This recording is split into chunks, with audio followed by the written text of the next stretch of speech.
I never thought a tiny 6-inch sprig of purple lavender would be the thing that almost burned my entire life to the ground. But then again, I'd never lived under the thumb of a woman like Evelyn Thorne before.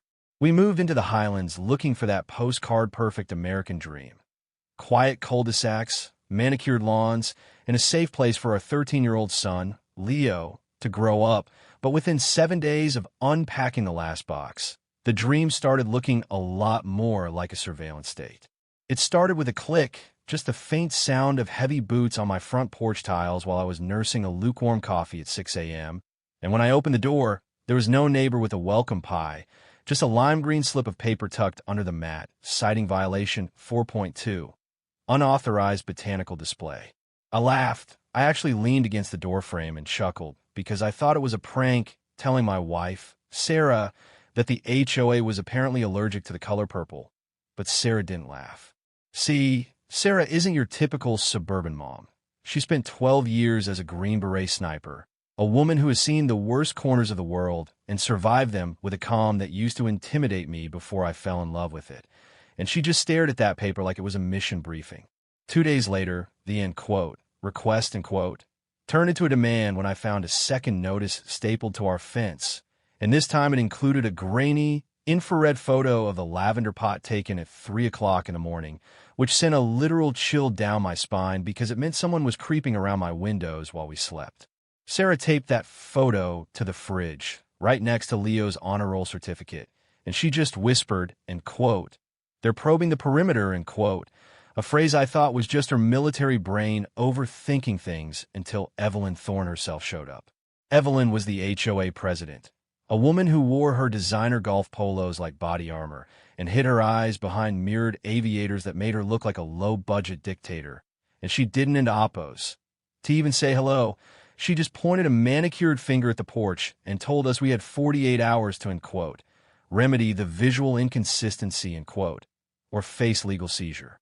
Sarah stepped out onto the porch, half a head shorter than Evelyn, but radiating the kind of energy that makes predators rethink their life choices. And she just smiled this thin, dangerous smile and told Evelyn to let her know when the board sent someone who actually had the authority to touch her property. Evelyn didn't scream.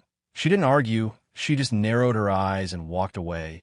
And that's when I realized this wasn't oppos, tea about a plan at all. It was about who owned the air we breathed in this neighborhood. That night, the house changed, and Sarah sat us down at the dining table and didn't in oppos.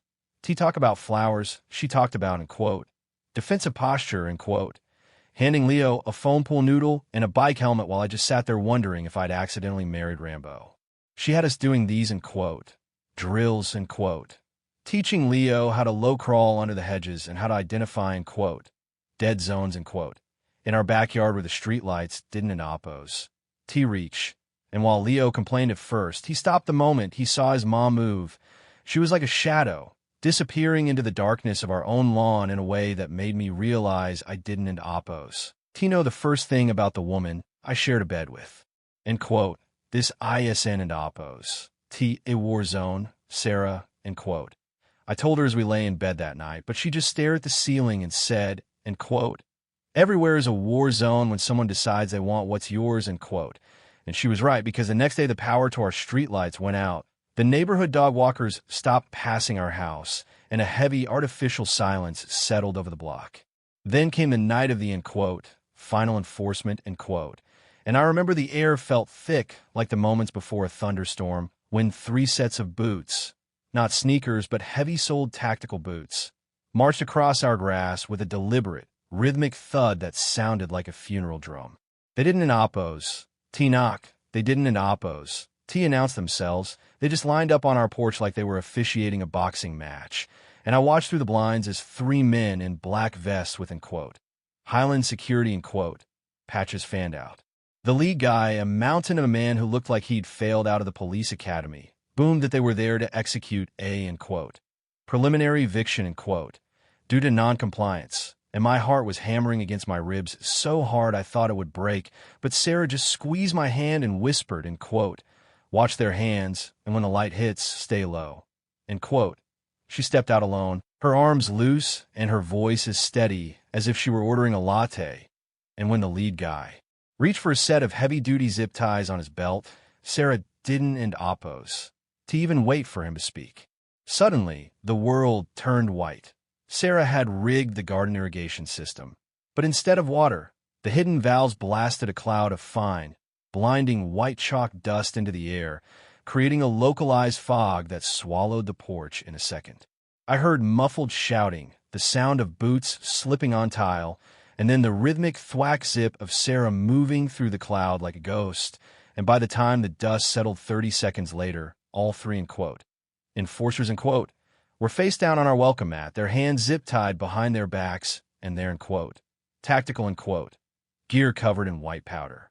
Leo was filming the whole thing from the upstairs window, his hands shaking but his camera steady, and when the lead enforcer started cursing about how we were dead, Sarah just leaned over him, plucked his radio off his vest, and said, "But trespassing on a veteran in Oppos as property, I'd start praying the cops get here before I get bored." We didn't in Oppos sleep after that, and instead of calling the police, who we later found out were being paid consultation fees by the HOA, Sarah went into what she called full recon mode spending the next 48 hours hunched over a laptop in our basement. She hacked into the HOA's private server, Don in Oppos. T asked me how. She just said military intelligence teaches you a few things about bad passwords, and what she found made my stomach turn. It wasn't Oppos, T just about lavender. Evelyn Thorne had been running a massive racketeering scheme, diverting hundreds of thousands of dollars in neighborhood dues into a shell company called, Apex Protection Services, which was just a front for her own private militia. They were targeting families like ours, newcomers with high equity and no local ties, harassing them with bogus violations until they and Oppos, voluntarily, move out, allowing the HOA to seize the property for pennies on the dollar and flip it to Evelyn's business partners. It was a corporate land grab disguised as a, beautification project, and we were the only ones standing in the way of her completing the set on our cul-de-sac. By the fourth night, we'd turned the house into a literal fortress, with Leo acting as our, eye in the sky, using a modified toy drone, and me rigging the garden hoses to high-pressure pumps I'd bought at the hardware store. We saw them coming from a mile away, 6 black SUVs with tinted windows, no license plates, moving in a perfect triangular formation like they were invading a small country. And when they hit the lawn, they didn't end Oppos. To use flashlights, they used massive stadium-grade floodlights that turn our front yard into a stage.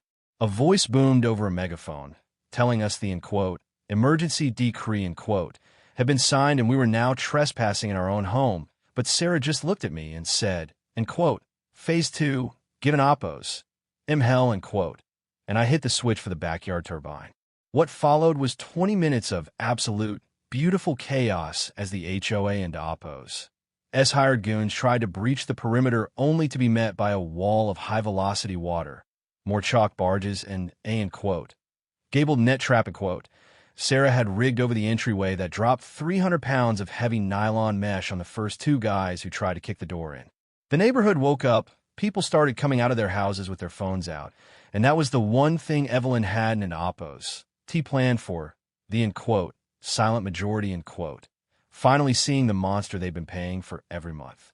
When Evelyn herself stepped out of the lead SUV, screaming at her men to, take the house by any means, Sarah didn't in Oppos. T hide, she walked right out into the middle of those floodlights, her old service rifle slung over her shoulder. Unloaded, but she knew the silhouette alone was enough to freeze them in their tracks. And she just stood there. She looked like a statue of justice in the middle of a suburban war zone. And when the actual county sheriff's department finally rolled in, called by the dozens of neighbors who were now live streaming the, siege, to thousands of people, the look on Evelyn's face was better than any lottery win. The fallout was massive. The audit reports Sarah leaked to the local news showed Evelyn had embezzled nearly $3 million over 5 years, and the, security team, turned out to be a bunch of disgraced ex-private contractors who were now facing felony kidnapping and assault charges. We won, but the neighborhood changed.